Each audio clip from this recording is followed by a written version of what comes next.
Welcome to CAN, Caribbean Affiliate News. My name is Siobhan Gobin. Here are the stories that we're following today, July 15th, 2013. From the Caribbean, in Jamaica, Chinese under siege. Criminals, cops extort and rob businessmen at will. The Chinese are afraid to report crimes. A U.S. tourist dies scuba diving in the Cayman Islands. Grenada Prime Minister asked the Grenada Development Bank to play a bigger role in national development. In Guyana, Health Minister chases media from Guyana-Suriname signing.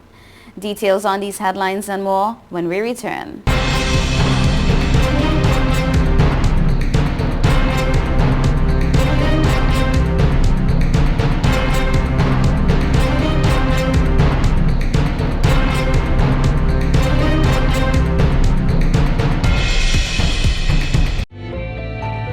5 million customers use Leica Mobile for affordable international mobile calls, connecting over 2.5 million mobile calls daily, helping our customers stay in touch with their loved ones, whether they be in Asia, Africa, Europe, or the rest of the world. Every 5 seconds, a new Leica Mobile customer joins our growing family, helping you to make affordable international calls across the world. Leica Mobile. Call the world for less.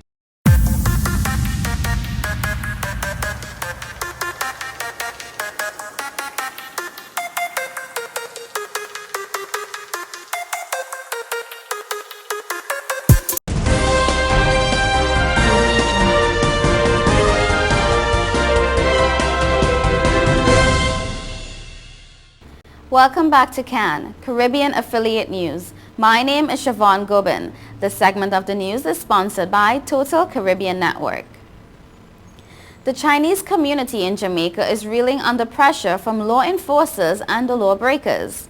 On the one hand, thieves and extortioners have been having a field day with Chinese businessmen, particularly expatriates, fleecing them of millions of dollars. On the other hand, some of the people who swore to serve, reassure and protect are themselves putting their hands in the till, oftentimes going away with hefty sums of money as reward for an extended extortion scheme. And I quote, "We are meeting hell from both criminals and the police," one high-ranking member of the Chinese community told reporters.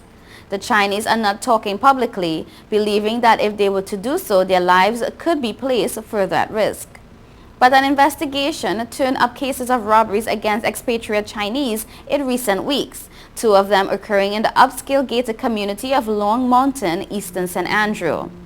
Chinese business people are known to run successful enterprises across the island, most of them profitably. The growth in their commercial activities has spread like Australian bushfires, and even in communities where they never before visited, their presence is now being felt. Apart from the cities of Kingston and Montego Bay, towns like the Clarendon capital of May Pen, Highgate in St. Mary, Falmouth, Trelawney, Port Antonio in Portland, and the Manchester capital Mandeville have all seen an upturn in activity of Chinese entrepreneurs. The skullduggery involving police personnel, though, has a wide concentration in the downtown Kingston zone. According to police sources, on any given day, uniformed members of the constabulary rip off Chinese businessmen, many of whom cannot speak English properly. And I quote, "Many of the Chinese businessmen come to Jamaica with a culture of not opening bank accounts. They much rather like to handle hard cash, and so they become easy target for unscrupulous cops. They will leave their business places downtown on their way to their uptown homes, traveling with large amounts of cash." Deputy Commissioner of Police in charge of crime, Carl Williams, said that he was aware of the problem, but referred the Sunday Observer to Assistant Commissioner in charge of the Criminal Investigation Branch, Devon Watkis, whom he said was taking the lead on the matter. Some expatriate Chinese businessmen spend short periods in Jamaica and so do not go through the formal system of paying taxes, despite operating profitable enterprises. This non-compliance with the formal tax system by expatriate Chinese business persons have earned the ire and wrath of what is called the Jamaican Chinese, many of whom openly comment on the added pressure that they face and have to deal with because of the modus operandi of the Chinese expatriates. Islands police have named a 73-year-old American tourist who died while scuba diving last week. The Royal Cayman Islands Police Service said Sunday the dead tourist was James Klein of Erlanger, Kentucky. Police say Klein died Wednesday after losing consciousness while ascending along an underwater cliff. He was given CPR and transported to shore but was declared dead at a clinic. He was vacationing with his wife in Little Cayman, a tiny island in the British territory that is often ranked among the world's best dive locations. In the government's efforts to ensure that the Grenada Development Bank plays a bigger role in the advancement of the country, Prime Minister Dr. Honorable Keith Mitchell met with the board members of the bank on Thursday. Prime Minister Mitchell outlined government's expectation and policy that would inform the direction of the bank moving forward, while at the same time he reaffirmed government's commitment to supporting the bank. Key on the agenda for discussion was the small business microloan scheme that government is unveiling through the Grenada Development Bank. The logistics of that proposal is under review.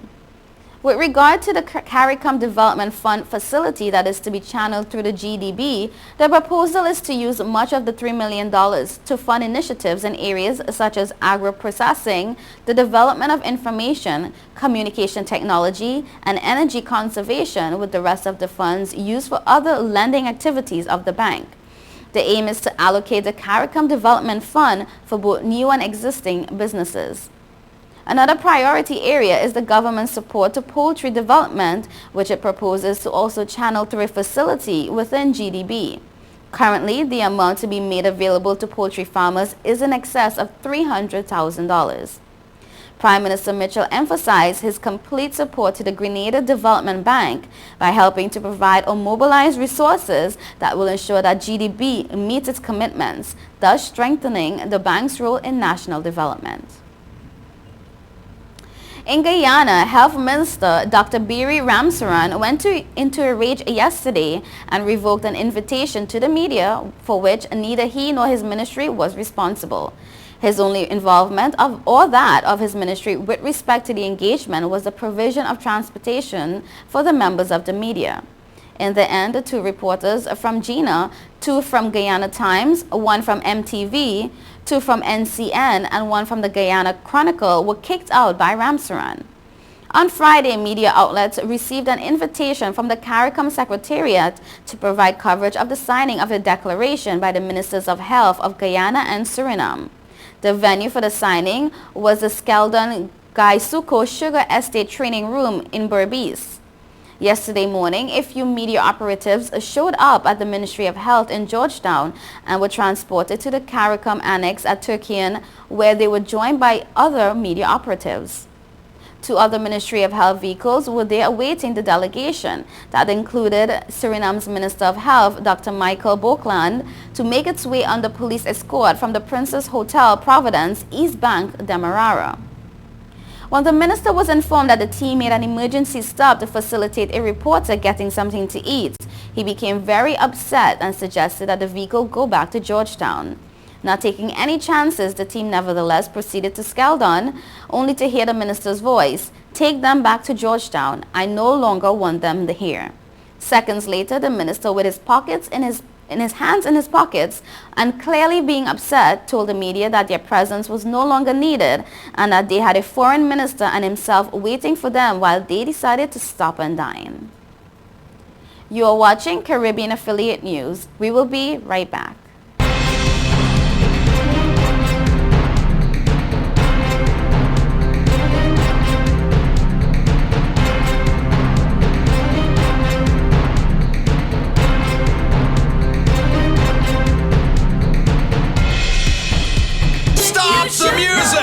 It's week 2 of our used car blowout month, and this week it's guaranteed credit approval. If we can't show you how to get approved, that car is on us. Log on now, GrecoAuto.com. Since we announced Sign and Drive with 0 out of pocket and low monthly payments, cars been flying out of Bronx Honda at a record pace. Whoa! New Accord with 0 out of pocket for $249 a month, or new Civics just $199 per month, or save thousands with 0% financing. You never had to leave the Bronx to get the best price on the Honda Bronx Honda guarantees the lowest price in the Bronx. Bronx Honda, East Tremont Avenue. Visit BronxHonda.com.